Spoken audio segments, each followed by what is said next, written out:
ethnocentric ay piling-piling pamilya tawag ng kulturang ito. Isang bahay sa Maynila, puno ng tradisyonal na may dekorasyon at masarap na amoy ng lutong Pilipino. Ang pamilyang Castillo, isang karaniwang pamilyang Pilipino ay nagtutulungan sa kapagkainan.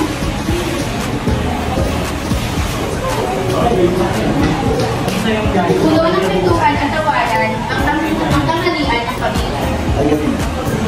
Adobo! Sige, nagpapaalala sa aking kabataan. Dito na ang pamilya. Sumasagot sa ating lupa. Oo, adobo Maria. Tradisyonal na sarap, tradisyonal na pagkain. Tama ka dyan. Oo, ano? Nagtutuloy ka mga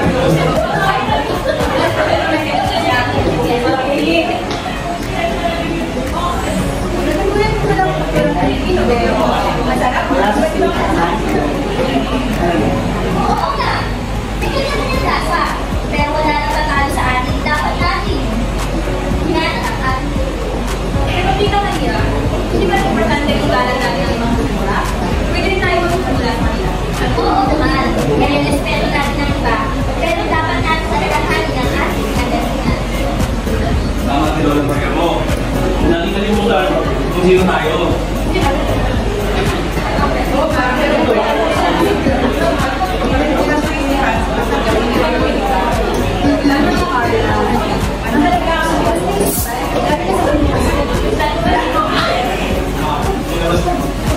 Hindi ka kaya ay di na nagugulihan habang ang pamilya ay nagpumuli-muli sa mga salitang nabanggit. Ang roadmap na ito ay nagpapakita ng laban sa pagitan ng ethnocentrismo at kultural na relativismo sa pamamagitan ng usapan ng pamilya Castillo. Pinapakita nito ang kahalagahan ng pagtanggap sa pagkakaiba-iba na kultura habang pinapanatili ang pagmamahal sa sariling kultura at tradisyon. Mga gumanap, Arlo Bunson bilang Tita Maria, Eduardo Sardenya bilang Eduardo, Shiny Cabanas bilang Carla, Marife Moleño bilang Yaya, Liz Ann bilang Sophia, Judy Ann Montiel bilang Maya.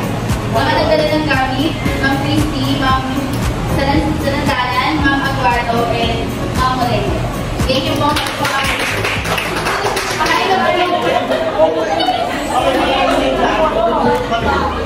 Oh, pengen.